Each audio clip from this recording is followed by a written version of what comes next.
kula mriki Kang Gareng apa untuk ngelakon ya ayo Dok tak dereke Dok.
Padha-padha sing nyambut gawe ning ketrimane iki beda.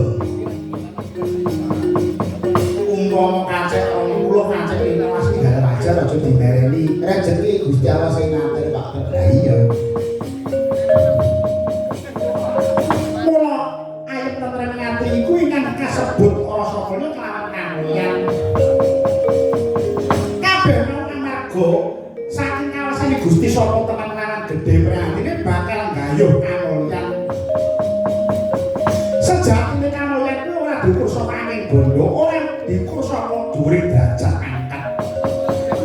Nanging diwiwiti saka rasa pangalenane urip mampiri panesti anu dimarang wahyu ning Hyang Widi. Yang ini malah kejangan bro, yang ini malah apike wajangan kok. Mula sing tak melek ya entuk pinter, sing ora kuat melek ya mung entuke iler. Mula Dimas Janaka pamitanipun kangen siadi enggal makarya. Enggal marang panandhanging para kadang Pandhawa kanthi goleki panjole Kakang Semar Badranaya ingkang wujud sekar kudak kunjung biru yayi. Para Prabu, Yai Janaka piye?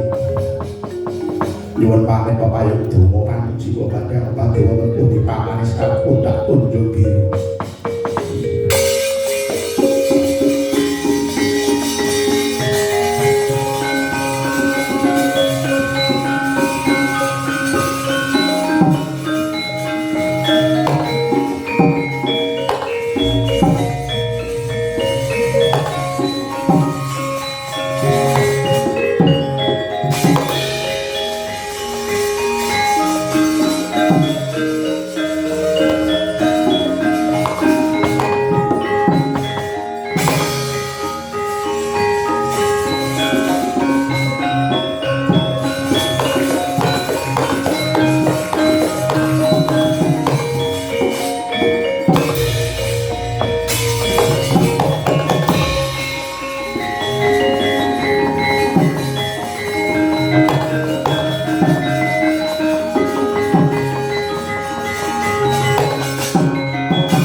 megokan katon sumpira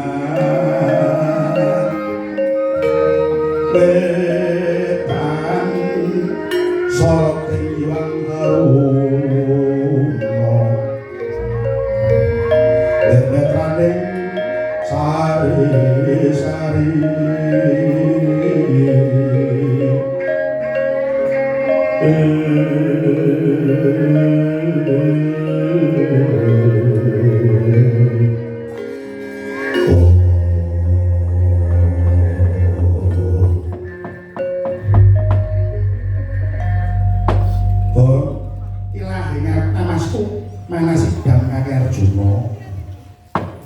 saya tinggal apa sing kok gayuh dene lakonira tumuju ing papan kene ing panggan ulun ing alang-alang pinter kanthi Arjuna tubuh kula sampeyan pak betipun Janaka mugi kunjuk kula ya ya kanthi Arjuna ing Suntama pangestu wonten dan kapundi jimat paripeh pukul andaya katentreman sangat boten dinten bilih paduka saged anggen mikatosaken dhateng pun Arjuna kula ya ya kanthi Arjuna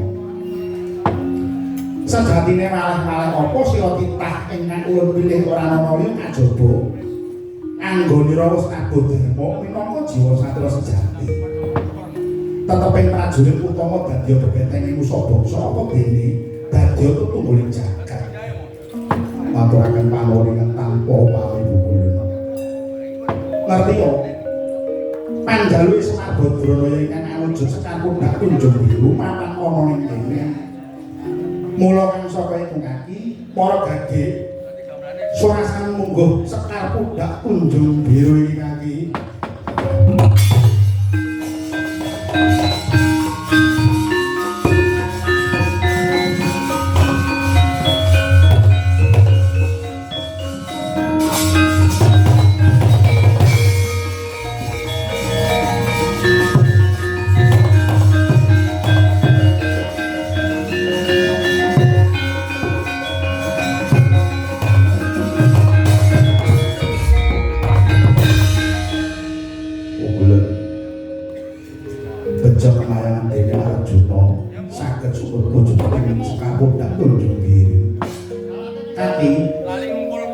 kembang pandang kang wawi njaba jroning iki pralambang jiwa satrika ingkang nyatane kudu nyawiji ati lan makati banjur kembang pandang iku bisa kula sadengaken mula iki dadi pralambang lirik jiwa prajurit ya jiwa pangayo bisa manunggal tetunggalan para kawulamu ning endi bae banjur ning pudak bisa meles sedheping dedaharan tegese kala mangsane pangarsa bisa leleh rasa kemarang enak lan kepenak banjur godhong mandek uga bisa enak jangkin ayo berdua satria prajurit utama iku bisa dadi sarana murid kahine musa bangsa kondene tunjung biru tunjung kuwi kembang trate kuwi urip ana ing banyu dadi salah sawijining sumber panguripan mula satria bisa ngesti kawalingan kaya beninge banyu lamun mekar kembange mekar endah wujude dadi pasrah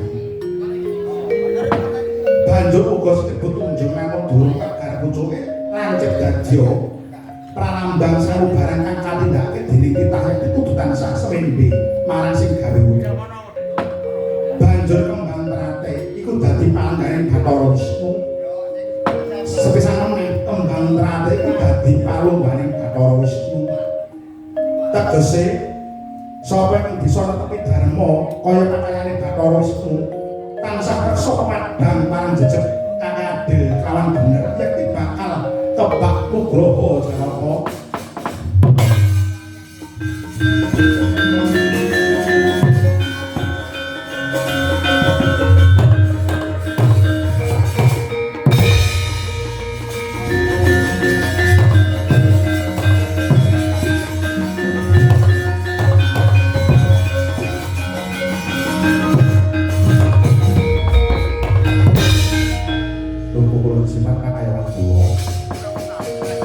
Pemawe tetap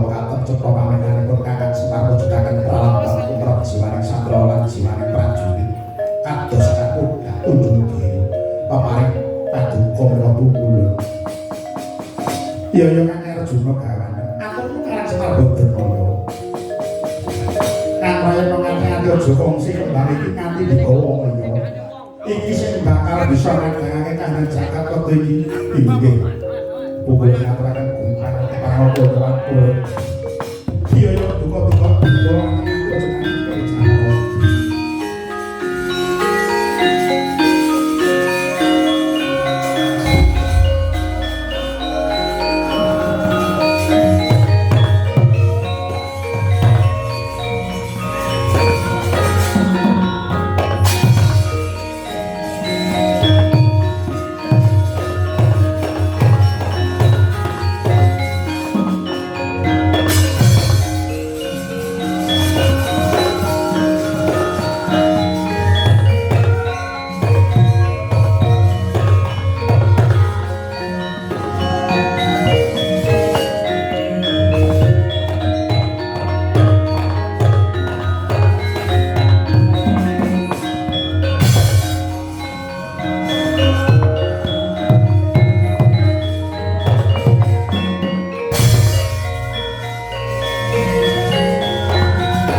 lakuning lekas lumita iluping kidung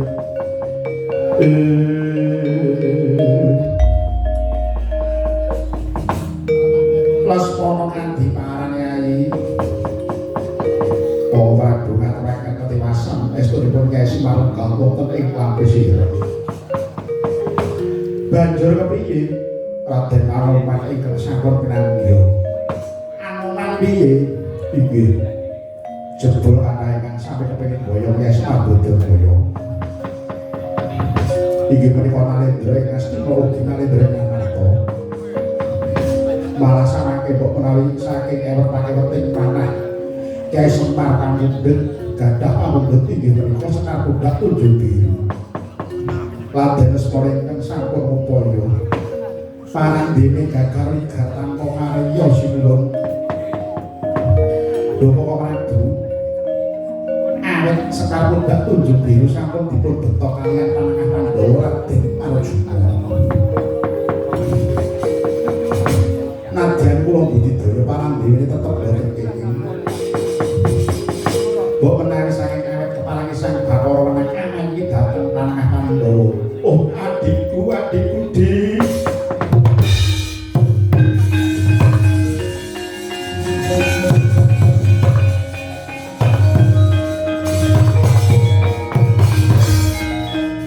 Dimas yen pancen mangkono kok saya rasa jroning atinipun Kakang wong kang bisa nggawa Sekar Pundak Tunjung Biru coba yang derekno marang wong Kakang aku kepengin bakal nitip perkara bangga kok Prabu Kulderaken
Kakang Semar iya.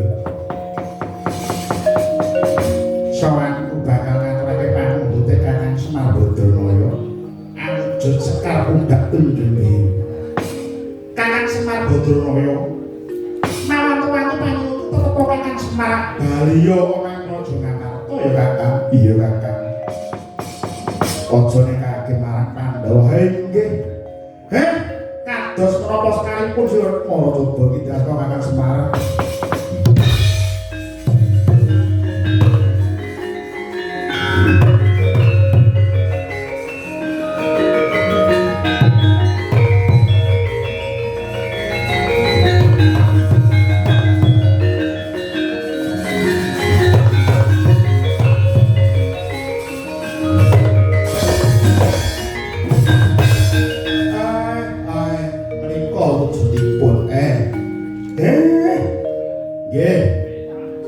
Niki wujude sekar kudak tunjung biru kula sikala menika dados menapa sinuwun.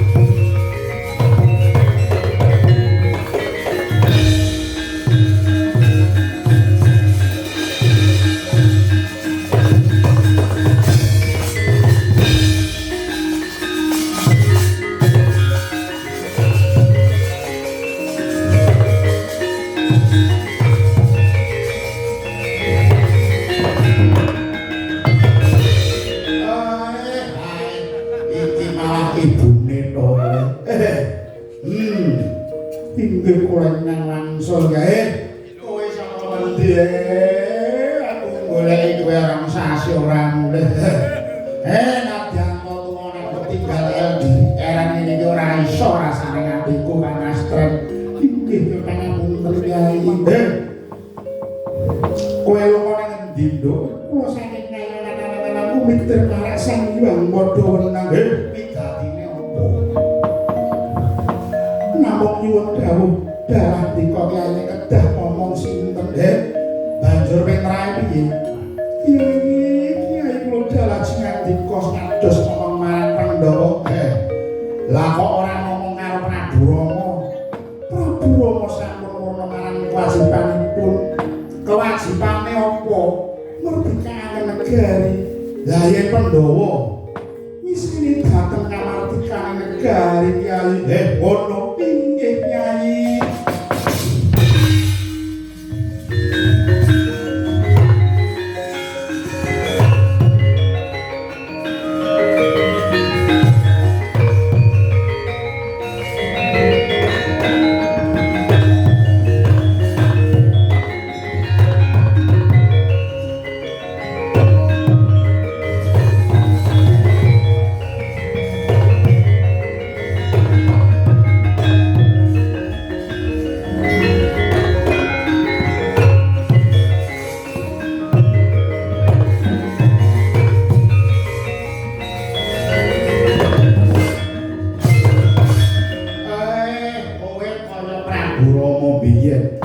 Iya Kyai Semar kowe teko kene aku kepengin roh ndi sing jenenge Raden Janaka aku sing jenenge Raden Janaka Prabu Rama apa bener kowe bisa nandingi kridane adikku Lesmana Murdaka ya Sang Prabu kapara nyata aku ingkang ngandhing yudha karo Raden Lesmana Murdaka sejatine aku ora bakal mungsuhan karo sapa wae klebu adimu Raden Lesmana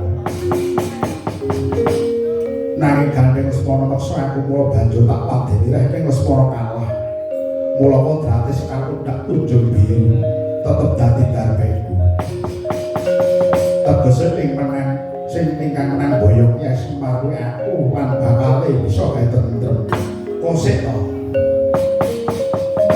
kowe aja mestine namung bisa boyong Kyai Semar negaramu mesti bisa bakal tentrem Raden Janaka ngerti yo kabeh sing ditunggu Kyai Semar itu saged dadi srawangan teman ning saged tepi jiwa satriya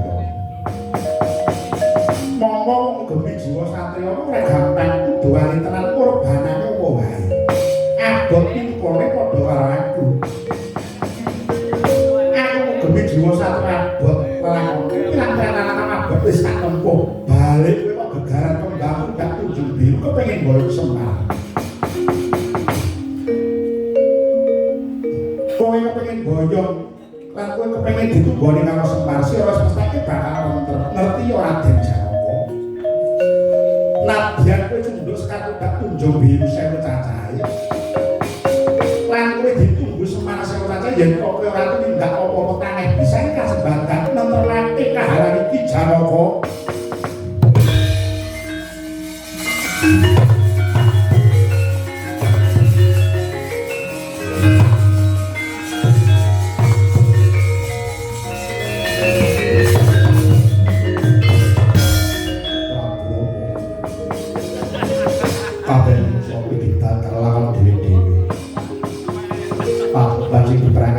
Ora bakal padha karo pacobane kowe ku abot dikaya apa yen to mungsa marwane ngadepi kanthi pas yekti bakal katekan gegayuwane.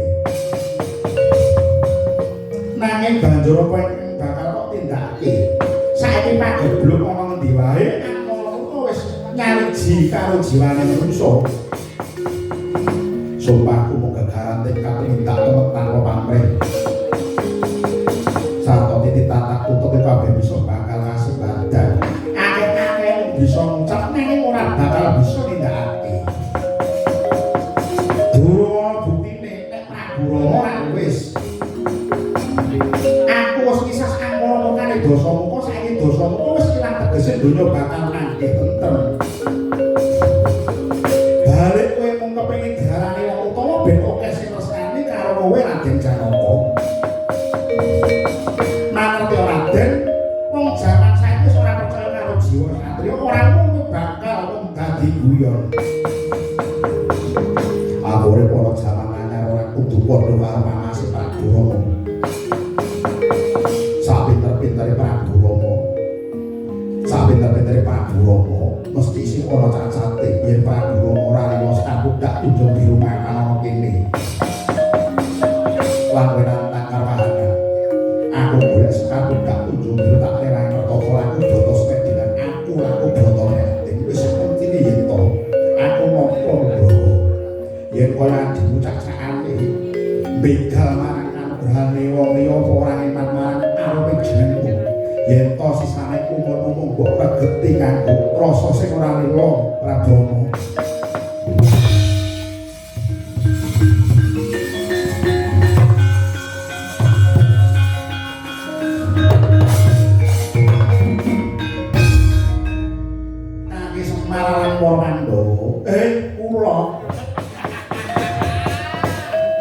Iya yang iso nari kaya pandut ora bakal meksa nake kaya apa. Ya mung sadurunge aku kundur Kyai Semar, aku mung titip kalangan para Pandhawa. Terus labuhanku kajaba sawe aku kepengin bakal pinanggih kalangan Prabu Kresna sawetara kula sumanggaaken. Prabu Kresna apa Prabu Rama? Ayo miyos sedelok. Oh iya.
Ndlondolati Prabu Sidakara Kresna. Sumurupa Sang Prabu, anggonmu bakal mboyo Kyai Semar iku mung kanggo sarana. Karena aku uga wis mangerti apa kang kadhawake marang bapake Kang Astren. Basa sasmita cocokan bakal ndak tampa katitik ana ana kancana kang tumurun saka kaswarga juragan pinusiran Bathara Matali. Anak-anak lamun wis paripurna kewajibane Prabu Rama. Mula kang sore Sang Prabu, dina iki pangalas ingsun ya mung Sang Prabu Sribara Kresna ingkang pinaka dadi sarana ngadahi Prabu Rama. Nemanten keparang kaduka sinuwun. Kula namung kandhederek keparang kaduka mula Sang Prabu dina iki jeneng iso titip negara lan titip para kawula. Terus marang lelabane Prabu Rama. Isih ana kamardikane praja lan tansah ayo ngono para kawula. Kusirana para Pandhawa mung kabeh para kawula ing ngamardi marang Kalahari. Kula nggih kasangan dawuh. Gusti Timancine gumlare mangsa kala saka ingkang merga kula mundur ingkang para muda. Kula nggih. Prabu Rama, Prabu Kresna lemahna swagane Sang Prabu ingsun bakal manunggal marang Prabu Sribara Kresna.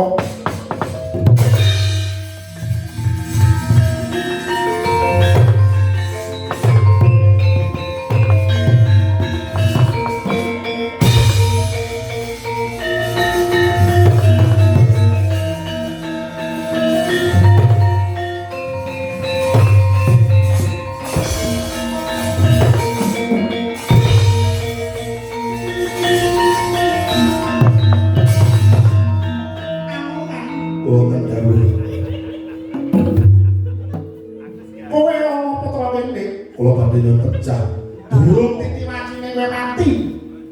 Umurmu sing dawa aman, lajeng kula kados pundi sinuwun. Kowe tak menehi papan Gunung Kundalini sawetara alase Babatana boten gawe pertapan. Kowe kudu urip saketan marang jeneng sur inggih. Kula nyuwun pamit badhe bapak damel pertapan sinuwun.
Iya Kakang Semar. Iya Kakang Semar Badranaya. Semar wis diboyong ora mung ragaku ning uga dayaku. Kabeh ora takon percaya karo Semar, kowe kabeh ora takon mulyane uripe Semar. Kowe kabeh ora takon kiblat Semar. Aku kuwi mau nunggu, aku kuwi mau ngomong. Aku kuwi mung sadrema ngelikne. Aku kuwi mung sadrema ngendhaleni kabeh manungsa sing rumangsa uripe. Ana kene mbok ya sing do ngerti. Mbok ya sing do eling sing ngajeni karo budayane dhewe. Wiwite kisruh wae kuwi mergo manungsa iki wis ora gelem gondhelan karo jati dhewe. Dilone durung karang apik jane menungsa wis do kisinan wis do kecilik bola baline do ora kena ditata sing maha kuwasa gawe menungsa kuwi supaya padha tresna tinesanan digawani budaya dhewe-dhewe ora susah do meksa nganggo budayane sapa-sapa sing maha kuwasa nresnani kabeh para titahe lima. Bumi dicipta iki kanggo bebarengan sing kebak rasa tresna. Titipun negati gumlahan aman asmara bumi inggih Surabaya. Ing werdinipun tresna dhateng bumi Nusantara, tresna marang nusa bangsa pinegarinipun. Bongkasane ngatur menawa ngaturaken hayu rahayu Nistara sanget sing nganggep sanget sing ditanggep. Akhirul kalam wabillahi taufik wal hidayah. Wassalamualaikum warahmatullahi wabarakatuh.